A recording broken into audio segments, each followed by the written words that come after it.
Bon, je viens d'être informé que l'exercice 7 que j'ai déjà traité avec vous n'est pas disponible sur la plateforme, c'est-à-dire on ne peut pas le télécharger.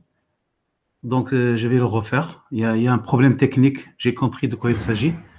Donc, je vais essayer de le refaire rapidement, parce que c'est un exercice très intéressant. Donc, c'est un exercice à refaire, bien sûr. Essayer de comprendre la solution et de la refaire sans regarder, bien sûr, la solution.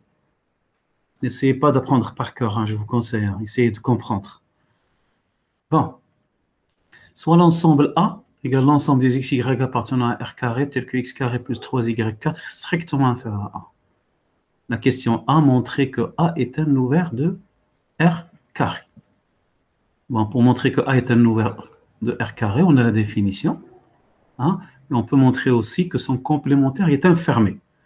Bon, pourquoi on montre que son complémentaire est infermé? Parce qu'on a la caractérisation des fermés par les suites, qui est en général très simple à utiliser.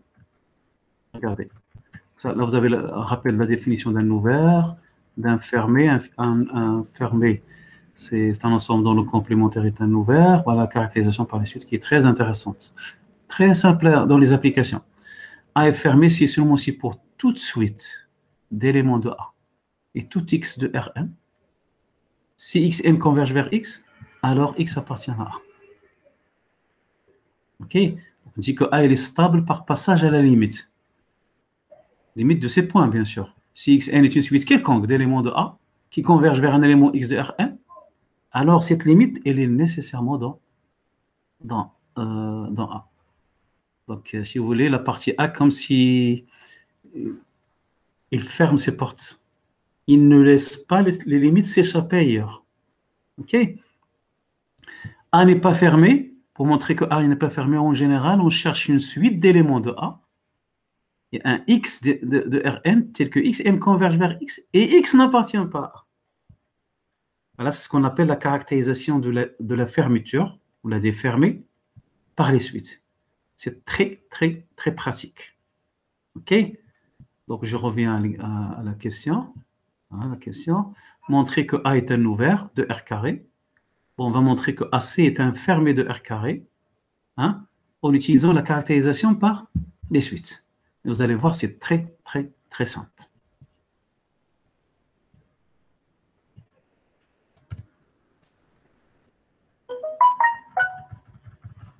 Une seconde, merci.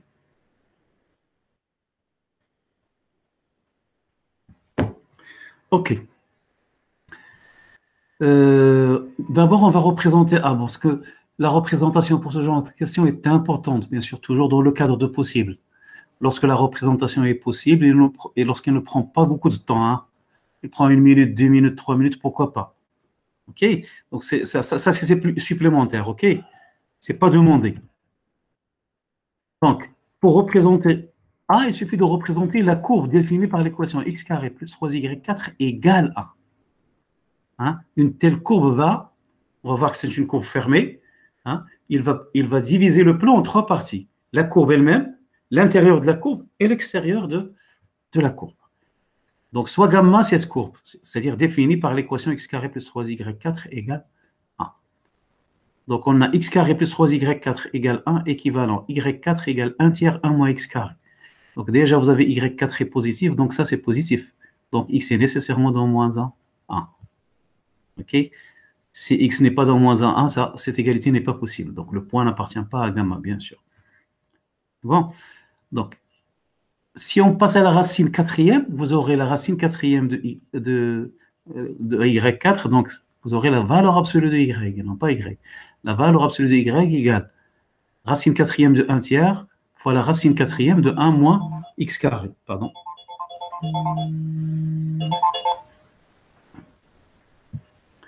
Donc, si on passe à la racine quatrième des deux côtés, on aura la valeur absolue de y égale la racine quatrième de 1 tiers fois la racine quatrième de 1 moins x carré. Autrement dit, y égale plus ou moins. Hein? Plus ou moins. Donc, ce qu'on va faire, il suffit on va remarquer qu'on a cette équivalence. Si xy appartient à la gamma, si et seulement si x moins y appartient à la gamma. C'est-à-dire, si xy appartient à la gamma, alors x moins y appartient à la gamma et inversement. C'est évident. Parce que y à la puissance 4, c'est aussi moins y à la puissance 4. Parce que c'est pair, 4 c'est pair. Donc, ça veut dire que gamma est symétrique par rapport à l'axe des abscisses. Ok? Il est symétrique par rapport à l'axe des abscisses. Donc, il suffit de tracer la partie supérieure de gamma. Puis après, on complétera par symétrie, par rapport à l'axe des abscisses. Donc, ça revient donc à supposer que y est positive. On va tracer la partie supérieure, c'est-à-dire pour y positif. La positive. Okay, donc, on va supposer que y est positif. Donc, on a ici, d'après ça, y égale racine quatrième de 1 tiers fois racine quatrième de 1 moins x carré, quel que soit x appartient à moins 1. Ainsi, il suffit de représenter gamma pour y positif, c'est-à-dire la partie supérieure. Puis, compléter gamma par symétrie. Donc, on a x carré. Dans ce cas, on a bien sûr x carré plus 3y4 égale 1, équivalent y égale 1 sur la racine quatrième de 3 fois 1 moins x carré à la puissance 1 quart. Vous rectifiez ici. C'est à la puissance 1 quart ici. C'est-à-dire la racine quatrième de 1 moins x carré. Ceci, quel que soit x appartient à moins 1, quel que soit y supérieur ou égal à 0. Donc, n'oubliez pas, il y a une puissance, c'est un exposant 1 à la puissance 1 quart. Donc, on va considérer cette fonction, la fonction définie par la fonction phi définie sur moins 1 par phi de x égale 1 sur racine quatrième de 3 fois 1 moins x carré à la puissance 1 quart, quel que soit x appartient à moins 1. Et on va l'étudier rapidement. Donc, phi continue sur moins 1, bien sûr. Là, vous avez la composée de deux fonctions continues, bien sûr. Donc, c'est une fonction continue sur moins 1. Phi de 1 égale phi de moins 1 égale 0, c'est évident. Phi est dérivable sur moins 1 ouvert. N'oubliez pas que les fonctions racines énièmes ne sont pas dérivables à droite de 0. Toutes les fonctions racines énièmes ne sont pas dérivables à droite de 0. Donc, c'est à cause de un cas qu'on aura un problème pour la dérivabilité à droite de moins 1 et à gauche de 1. Parce qu'en moins 1 et en 1, vous avez phi de 1 égale phi de moins égale 0. Et les racines énièmes ne sont pas dérivables à droite de 0. Donc, ce qui est sûr, c'est qu'on a la dérivabilité sur l'intervalle ouvert, moins 1, 1, comme étant composé de deux fonctions dérivables. D'accord? Donc, et phi prime de x, on la calcule, vous avez la formule, vous trouvez ça. C'est évident. Donc, c'est moins x sur 2, racine quatrième de 3, 1 moins x carré à la puissance moins 3 quarts, quel que soit x appartient à moins 1. Donc, le tableau de variation, ça c'est toujours positif.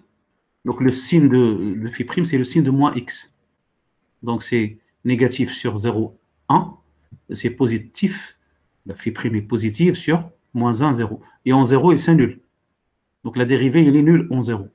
Donc, la fonction phi prime de x, la dérivée, elle s'annule en 0 en changeant de signe. Vous voyez? Donc, il est croissante ici, il est décroissante ici. Bon, bien sûr, l'image de 0, c'est là, c'est 1 sur racine quatrième de 3. L'image de moins 1, c'est 0. L'image de 1, c'est 0. Donc, il croît de 0 jusqu'à 1 sur racine quatrième de 3. Et puis, il décroît jusqu'à 0. Voilà. Donc, on trace la partie supérieure. Voilà le schéma. Donc, l'image de moins 1, c'est 0. Donc, vous avez ce point. L'image de 1, c'est 0. L'image de 0, c'est 1 sur racine quatrième de 3. Et 1 sur racine quatrième de 3, c'est à peu près 0,75.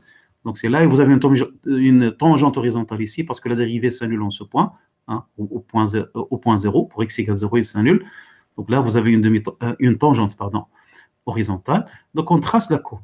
Vous n'avez pas la dérivabilité ici. Donc, vous avez des demi-tangentes. OK? Vous avez des demi-tangentes ici. Donc, voilà, on trace la courbe là. La partie supérieure de la courbe. Et par symétrie, on sait qu'il est symétrique par rapport à l'axe des abscisses. On trace la partie inférieure par symétrie. Voilà. Voilà. Vous avez une autre tangente en ce point-là, par symétrie, bien sûr, tangente horizontale. Voilà, donc la courbe gamma, c'est la partie en bleu. Ça, c'est la courbe gamma. Vous voyez, 1 sur racine quatrième de 3, c'est à peu près 0,75. Et A, c'est l'ensemble. A, c'est l'ensemble, je reviens à la série. A, c'est l'ensemble des xy, tel que x carré plus 3y4 est inférieur strictement à A. Donc, là, vous avez strictement. Vous n'avez pas inférieur ou égal. Donc, la courbe gamma ne fait pas partie de A. Aucun élément de gamma n'appartient à A. Donc, A, c'est soit l'extérieur, soit l'intérieur. Comment on le sait? On prend un point particulier. Moi, je prends l'origine, par exemple. Je prends le couple 0, 0. Et je remplace dans l'inéquation qui définit gamma. 0 plus 0, c'est 0 strictement inférieur à A. Donc 0, 0 appartient à A. Donc A, c'est l'intérieur. Il suffit de le vérifier par un point. Donc A, c'est l'intérieur de cette courbe. OK? Attention, les points de gamma n'appartiennent pas à A. Parce que les points de gamma, c'est égal. Pour les points de A, c'est strictement inférieur à 1. Pour les points de gamma, c'est égal à 1. X carré plus 3y4 égale 1. Ici, x carré plus 3y4 strictement inférieur à 1. Donc, vous voyez, on a fait une représentation graphique de A. Ce n'est pas demandé, bien sûr, dans l'exercice. Hein, c'est juste un plus. Donc, revenons à notre question. La question A. Montrons que A est un ouvert de R carré. En montrant que son complémentaire est fermé. Bien sûr, vous allez voir que la méthode de la caractérisation des fermés par les suites est très, très pratique. Donc, il suffit de montrer que AC est fermé en utilisant les suites. AC, c'est l'ensemble des xy appartenant à R carré, tel que x carré plus 3y4 est supérieur ou égal à 1, bien sûr. Donc, soit xyn, une suite d'éléments de AC. Et xy de un point de R2 appartenant à R2, tel que xn, yn converge vers xy dans R2. Donc, ce qu'on va faire, c'est on va montrer que cette limite xy, elle appartient à AC. C'est-à-dire que x carré plus 3y4 est supérieur ou égal à 1. Bon, xn, yn est un point de AC. Donc, vous avez xn au carré plus 3yn à la puissance 4 est supérieur ou égal à 1, quel que soit n supérieur ou égal à 1. Bon, là, on a xn, yn converge vers xy dans R2. Donc, la suite xn converge vers x dans R. Et la suite yn converge vers y dans R d'après un résultat du cours. OK? R2, bien sûr, est muni d'une norme quelconque, puisque toutes les normes sont équivalentes. On peut utiliser la norme qui nous convient, hein, parce que toutes les normes sont équivalentes. Donc, puisque vous avez ces deux convergences-là, alors xn au carré, il converge vers x au carré dans R. Ce sont des suites réelles. Et yn au carré, yn à la puissance 4, converge vers y à la puissance 4. Donc, 3yn à la puissance 4 converge vers 3y à la puissance 4. Donc, cette suite de nombres réels, hein, converge vers x au carré plus 3y4 dans R. Comme xn au carré plus 3yn4 est supérieur ou égal à 1, quel que soit n, parce que xn, yn appartient à A. Ok, xn, yn appartient à A. Donc vous avez xn carré plus 3yn4 supérieur ou égal à 1, quel que soit n. Donc sa limite aussi, elle est supérieure ou égale à 1. Donc on a montré que x, voilà, c'est bien expliqué ici. Alors x carré plus 3y4 est supérieur ou égal à 1. Donc ça veut dire que xy appartient à AC. Donc, on a montré par la caractérisation des fermés par les suites que AC est un fermé. Vous voyez, la méthode est très, très simple. Oui, et on se ramène à des suites réelles. OK, en utilisant un résultat de cours. Donc, AC est fermé par suite, A est un ouvert.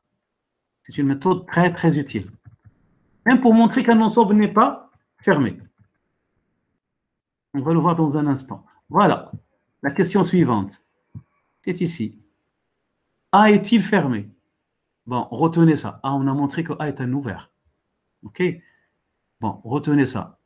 Mais vous ne l'avez pas encore fait. Les seuls ensembles qui sont à la fois des ouverts et des fermés de Rn sont le vide et Rn.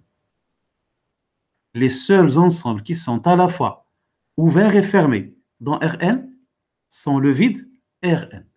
Bien sûr, A est non vide, il est différent de Rn. Il est ouvert, il ne peut pas être fermé. OK? Mais ce n'est pas une démonstration parce qu'on n'avait pas encore vu le résultat. OK? Montrons à la main, hein, en justifiant que A n'est pas fermé. Hein, n'est pas fermé en utilisant les suites, toujours. Bon, pour montrer que A n'est pas fermé en utilisant les suites, il suffit de construire, de trouver une suite d'éléments de A qui converge vers un élément X qui n'appartient pas à A. Pardon.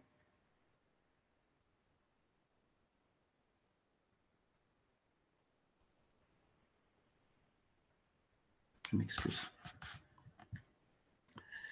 Donc, A n'est pas un fermé. Donc, je reviens au schéma. Là, il suffit de trouver une suite dans A, une suite d'éléments de A qui convergent vers un élément qui n'appartient pas à A. Bon, il suffit de prendre ce couple-là, le couple 1 moins 1 sur n, virgule 0. Hein? 1 moins 1 sur n ici, c'est l'abscisse. L'ordonnée, c'est 0. Donc, le couple 1 moins 1 sur n, 0. Bon, 1 moins 1 sur n converge vers 1. Et 0, bon, la suite yn égale 0 converge vers 0. Donc, le couple 1 moins 1 sur n, virgule 0 tend vers 1, 0. C'est un élément de A, mais qui converge vers un élément qui n'appartient pas à A, parce qu'il appartient à gamma. Okay? Le point 1, 0 appartient à gamma, il n'appartient pas à A. Bon, on va le justifier, et on va regarder la démonstration ensemble. Donc, en effet, soit la suite, vous voyez, à partir du schéma, on a pu déterminer la suite qu'il faut. Il suffit de montrer qu'il existe une suite d'éléments de A qui convergent vers un élément qui n'appartient pas à A. Donc, à partir de schéma, hein, on s'est inspiré de schéma pour avoir cette suite-là. Et ce sont des éléments de A ici. Pourquoi? Parce que regardez, 1 moins 1 sur n au carré, x au carré, 1 moins 1 sur n, plus 3 fois y4. Voilà. C'est 1 moins 1 sur n au carré, c'est clair que c'est strictement inférieur à 1 parce que 1 moins 1 sur n est strictement inférieur à 1. Donc, au carré, c'est strictement inférieur à 1. Et ceci, quel que soit n. Donc, 1 moins 1 sur n, virgule 0, ce couple appartient à A, quel que soit n, supérieur ou égal à 1. Et il est clair qu'il converge vers 1, 0, parce que 1 moins 1 sur n converge vers 1 dans R, et 0, la suite constante yn égale 0, converge vers 0 dans R. Donc, cette suite converge vers cette suite dans R2, okay, dans R carré. Okay. Donc, c'est une suite d'éléments de A qui convergent vers un élément qui n'appartient pas à A, bien sûr. Bon, regardez, x4 et x au carré plus 3y4, c'est 1. Il n'est pas strictement inférieur à 1. Donc, ça veut dire que A n'est pas fermé. Donc, vous voyez cette méthode, la caractérisation des fermés par les suites, ça nous permet de définir d'une manière simple qu'un ensemble est fermé ou qu'un ensemble n'est pas fermé. Voilà. Question suivante. Est-il borné? Est-il compact? Justifiez vos réponses. A est borné. En effet, on a pour tout xy appartenant à R carré, xy appartient à A équivalent. X carré plus 3y4 est strictement inférieur à A. Donc, c'est la somme de deux nombres positifs ici, qui est strictement inférieur à 1. Donc, chaque nombre positif ici est strictement inférieur, parce que vous avez un plus ici. Okay. Donc, x carré est strictement inférieur à 1 et 3y4 est strictement inférieur à 1. Donc, ça veut dire que x carré est strictement inférieur, ça implique que x carré est strictement inférieur à 1 et y4 est inférieur strictement à 1 tiers, qui est inférieur strictement à 1. Donc, on obtient en passant à la racine carrée ici, la valeur absolue de x est strictement inférieure à 1. Et ici, en passant à la racine quatrième, on obtient valeur absolue de y strictement inférieure à 1. Donc, ça veut dire que la norme infinie de couple xy est strictement inférieure à 1. Donc, on a montré que quel que soit xy appartient à A, la norme infinie de xy est inférieure strictement à 1. Donc, ça veut dire que A est borné. Il est borné pour la norme infinie, donc il est borné pour n'importe quelle norme de R carré. Toutes les normes sont équivalentes. A n'est pas compact, car il n'est pas fermé. On a vu qu'il n'est pas fermé. Il est borné, mais il n'est pas fermé, donc il n'est pas compact. Parce qu'un compact, par définition, c'est un fermé borné. Passons à la deuxième question. Pour l'ensemble B des couples xy de R carré, tel que x carré plus 3y4 est inférieur ou égal à A. Donc la différence entre B et A, B c'est A union gamma. Là, vous avez inférieur strictement à 1. Ici, vous avez inférieur ou égal à 1. Donc, vous avez les éléments de A et les éléments de gamma. Donc, BC, c'est exactement A union gamma. Donc, il est clair que A est inclus dans B, bien sûr. Bon, montrer que B est un compact et que A bar égale B. Bon, montrons d'abord que B est un compact, c'est-à-dire un fermé borné. B est compact. B est fermé. En utilisant la caractérisation par les suites. Il n'y a pas mieux ici. Donc, soit xn, yn, une suite dans B. Et soit xy appartient à R2, tel que xn, yn converge vers xy dans R carré, montrant que la limite xy appartient à B, à l'ensemble. Bon, qu'est-ce que ça veut dire? Bon, qu'est-ce que ça veut dire xn, yn converge vers xy? Bon, ça veut dire que, dans R2, bien sûr, donc ça veut dire que xn converge vers x dans R, et yn converge vers y dans R. Voilà. Donc, xn au carré converge vers x au carré, yn4 converge vers y4. Donc, cette suite-là converge vers x carré plus 3y4. Or, xn, yn appartient à B. Qu'est-ce que ça veut dire xn, yn appartient à B? Ça veut dire que xn au carré plus 3yn à la puissance 4 est inférieur ou égal à 1, quel que soit n supérieur ou égal à 1. OK? Donc, cette suite, il converge vers cette limite, et les termes de cette suite sont tous inférieurs ou égal à 1. Donc, la limite est aussi inférieure ou égal à 1. Par passage à la limite. Donc, vous aurez x carré plus 3y4 est inférieur ou égal à 1. Ça prouve que le couple xy appartient à B. Par suite, B est fermé. voyez comment cette méthode est très, très pratique. Il simplifie beaucoup la tâche. B borné, c'est comme on l'a fait pour A. A est borné, on le fait pour tout x, y appartient à R carré. Bon, c'est la même démonstration, il suffit de remplacer inférieur strict par inférieur ou égal. OK, inférieur ou égal, inférieur ou égal. Donc, vous trouvez que la norme infinie est inférieure ou égale à 1. Donc, c'est borné, bien sûr. C'est bon. B est borné pour la norme infinie. Par suite, il est borné pour n'importe quelle norme de R carré, puisque toutes les normes sont équivalentes. Donc, B est fermé borné, donc il est compact. Question suivante. Montrer que A bar égale B. Bon, on a déjà A est inclus dans B. Donc, A bar est inclus dans B bar. Et B bar, c'est B puisque B est fermé, puisque B est incompact. On a montré que B est fermé. Donc, A est inclus dans B bar. Donc, il reste à montrer que, pardon, A bar est inclus dans B. Il reste à montrer que B est inclus dans A bar. C'est ce qu'on va faire.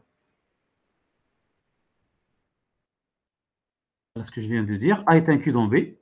Donc, A bar est inclus dans B bar. Or, B bar, c'est B parce que puisque B est fermé. Hein? Voilà. Donc, A bar est inclus dans B. C'est bon. Donc, reste à montrer que B est inclus dans A bar. En utilisant la caractérisation de l'adhérence par les suites. Moi, je reviens au rappel. Voilà. Ce qu'on appelle, là, vous avez la définition de l'adhérence. X appartient à A bar, c'est équivalent à ça, bien sûr. C'est la définition que vous avez dans le cours. X n'appartient pas à A bar, c'est la négation de tout ça, bien sûr. X appartient à A bar, ça veut dire que A rencontre toutes les boules de centre X. Toutes les boules ouvertes de centre X. X n'appartient pas à A bar, ça veut dire qu'il existe au moins une boule de centre X qui ne rencontre pas A. Okay, ça, c'est la définition. OK. Bon, mais il y a une méthode beaucoup plus simple. C'est ce qu'on appelle la caractérisation de l'adhérence par les suites. X appartient à A bar si seulement s'il existe X et une suite dans A telle que X converge vers X. Tout simplement. Donc, X appartient à l'adhérence de A. Ça veut dire qu'il existe une suite d'éléments de A qui convergent vers X. Voilà. Donc, je reviens à l'ensemble B. Voilà. Donc, montrant que B est inclus dans A bar en utilisant les suites. Donc, soit XY, c'est un couple, parce que B est une partie de R carré. Soit XY appartient à B, montrant qu'il appartient à A bar, en utilisant la caractérisation de l'adhérence par les suites. Bon. Si XY appartient à A, c'est terminé. Parce que si XY appartient à A, parce que n'oubliez pas que B c'est A union gamma. OK? Donc, si XY appartient à B, ça veut dire qu'il s'appartient soit à A, soit à la courbe gamma. Donc, si XY appartient à A, alors il appartient à A bar, puisque A est inclus dans A bar. C'est terminé. Si XY n'appartient pas à A, donc il appartient à gamma, parce qu'il appartient à B. Et B, c'est A union gamma. S'il n'appartient pas à A, il appartient à gamma. Il appartient à gamma, c'est-à-dire on a x carré plus 3y4 égale 1. OK? Bon, montrons que xy appartient à A bar. C'est ce qu'on veut montrer. OK? Je reviens au schéma.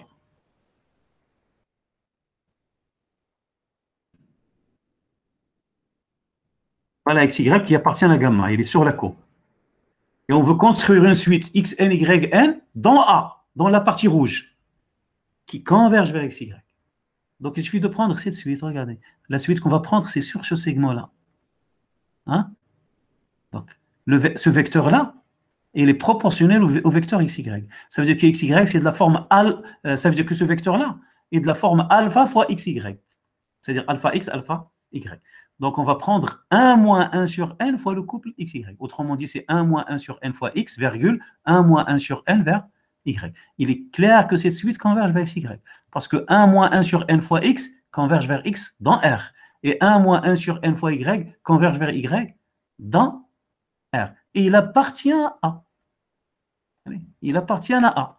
Vous avez une suite d'éléments de A qui convergent vers xy. Donc xy appartient à A bar. Ça, c'est sur le schéma. Il faut faire la démonstration mathématique, bien sûr. Et l'intérêt du schéma, hein, c'est grâce à ce schéma-là qu'on a pu déduire cette suite.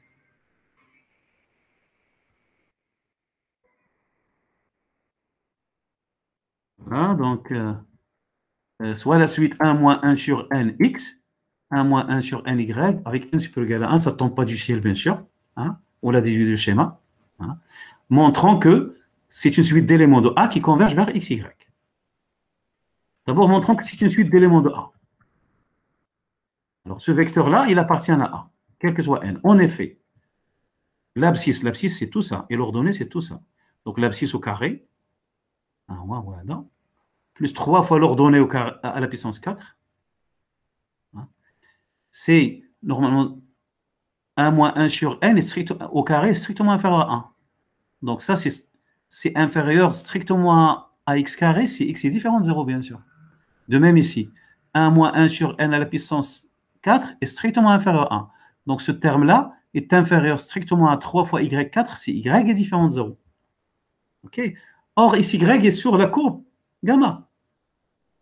Donc, vous avez soit x différent de 0, vous avez x différent de 0 ou y différent de 0. L'un au moins des deux est non nul, parce que si x égale 0 et y égale 0, c'est l'origine, et l'origine n'appartient pas à gamma. Donc là, au moins est différent de 0. Bon, par exemple, si x est différent de 0, ce terme-là est strictement inférieur à x carré. Par suite, cette somme est inférieure à ça. Si c'est y qui est différent de 0, alors ce terme-là est strictement inférieur à 3 fois y4. Donc cette somme est inférieure à cette somme. Okay. Donc dans les deux cas, vous avez ça, strictement inférieur à x carré, plus 3y4, et ça c'est 1, puisque xy appartient à gamma. Le couple xy appartient à gamma.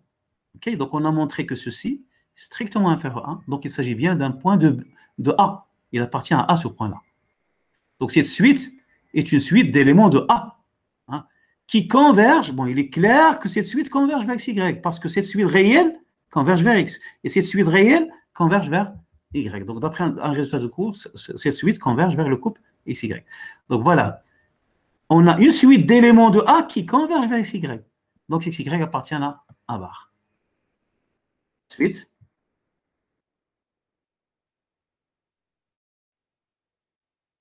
Par suite, B est inclus dans A bar. D'où l'égalité. Bon, on peut considérer cette suite.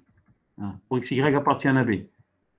On peut considérer la suite, racine de 1 moins 1 sur n, x, racine quatrième de 1 moins 1 sur n fois y.